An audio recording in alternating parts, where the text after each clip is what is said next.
കമലേഷ്, ത്രിപുര ആവേശ പോരാട്ടം തന്നെയാണ് ത്രിപുരയിൽ ഇപ്പോൾ നടന്നുകൊണ്ടിരിക്കുന്നത്. അത് കേറിയും കുറഞ്ഞും തന്നെയാണ് ഇരിക്കുന്നത്. ബി.ജെ.പിയുടെ ആ ഒരു ലീഡ് നില എന്ന് പറയുന്നത് ആദ്യം 40 41, അതിൽ നിന്ന് താഴേക്ക് 28 വരെ പോയിരിക്കുന്നു. പിന്നെ ഇപ്പോൾ ഇതാ വീണ്ടും 31 എത്തിയിരിക്കുകയാണ്. ആവേശകരമായ ഒരു പോരാട്ടം തന്നെയാണ് ത്രിപുരയിൽ ഇപ്പോഴും നടന്നുകൊണ്ടിരിക്കുന്നത്. അതേസമയം ആ ഒരു സഖ്യകക്ഷിയെ സംബന്ധിച്ചിടത്തോളം 17 നിന്ന് 16 കുറഞ്ഞിരിക്കുകയാണ്. തീർച്ചയായും അതിന്റെ പ്രധാനപ്പെട്ട ഒരു കാരണം നേരത്തെ കരിഷ്മ ചൂണ്ടിക്കാണിച്ചത് തന്നെയാണ്. ഈ പ്രചാരണ പ്രവർത്തനങ്ങളിൽ കോൺഗ്രസും CPM-ഉം ഒരുമിച്ച് നിന്ന് പ്രവർത്തിക്കുന്നതിലുണ്ടായ ചില പ്രശ്നങ്ങൾ വലിയ ഒരു ഹേതുവായിട്ടുണ്ട് ഈ തെരഞ്ഞെടുപ്പിലെ ഈ സീറ്റ് നില ഇങ്ങനെയായി തീരുന്നത്. കോൺഗ്രസിന്റെ ഭാഗത്ത് നിന്നും അത്രമേൽ ആത്മാർത്ഥമായ ഒരു പ്രകടനം അല്ലെങ്കിൽ പ്രചാരണം ഈ തെരഞ്ഞെടുപ്പുമായി ബന്ധപ്പെട്ട് ത്രിപുരയിൽ ഉണ്ടായി എന്ന് കരുതാനാവില്ല.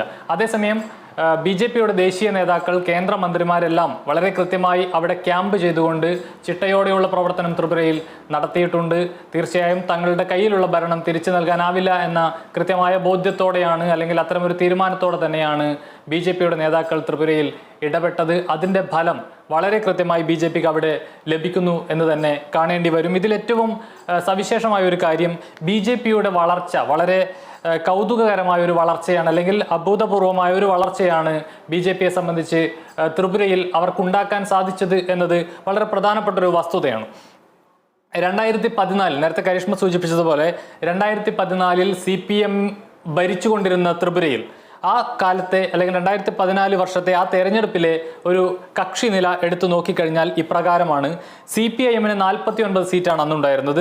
കോൺഗ്രസിന് 10 സീറ്റും BJP-ക്ക് സീറ്റുകളേ ഇല്ലാതിരുന്ന ഒരു സാഹചര്യം. ഇതിൻ്റെ വോട്ട് ശതമാനം എടുത്തു നോക്കിക്കഴിഞ്ഞാൽ അന്ന് 49 സീറ്റുണ്ടായിരുന്ന, അന്ന് ഭരണം കൈയാളിയിരുന്ന CPIM-ന് 48.11% വോട്ട് നില ആ തെരഞ്ഞെടുപ്പിൽ സ്വരുക്കൂട്ടാനായിട്ടുണ്ട്, അല്ലെങ്കിൽ നേടാനായിട്ടുണ്ട് എന്നതാണ് വസ്തുത.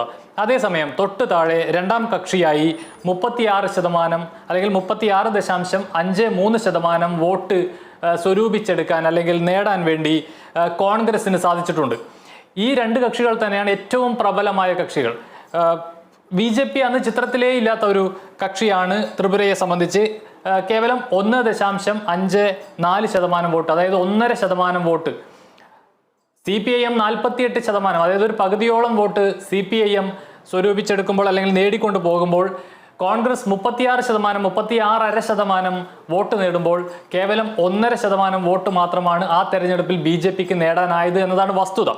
എന്നാൽ ഇത്തരത്തിൽ BJP-ക്ക് ഒറ്റയ്ക്ക് നിന്ന് പോരാടാൻ സ്വാധീനമുള്ള മേഖലകളിൽ UP-യിലായാലും ഗുജറാത്തിലായാലും BJP സ്വീകരിക്കുന്ന ചില നയങ്ങൾ എപ്രകാരമാണ് എന്നത് നേരത്തെ ഫിറോസ് സൂചിപ്പിച്ചു കഴിഞ്ഞിട്ടുണ്ട്.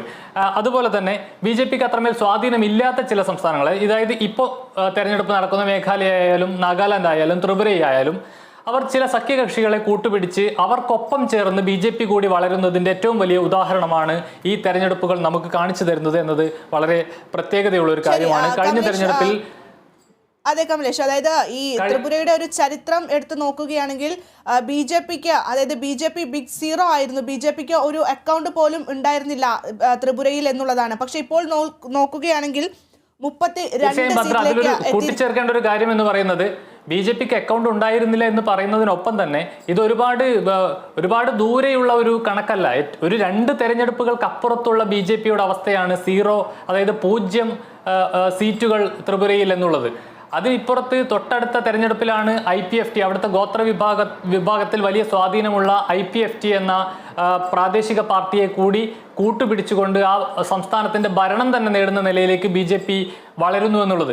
ഇപ്പോഴിതാ വലിയ ഒരു മാർജിനിലേക്ക് BJP-ക്ക് IPFT-ക്കൊപ്പം നിന്നു തന്നെയാണെങ്കിലും, അതായത് അതിൽ മറ്റൊരു സാഹചര്യം കൂടി കാണേണ്ടതുണ്ട്. IPFT പോലെ തന്നെ ഗോത്ര വിഭാഗങ്ങൾക്കിടയിൽ വലിയ സ്വാധീനമുള്ള ഒരു കക്ഷിയാണ് തിപ്രമോദ.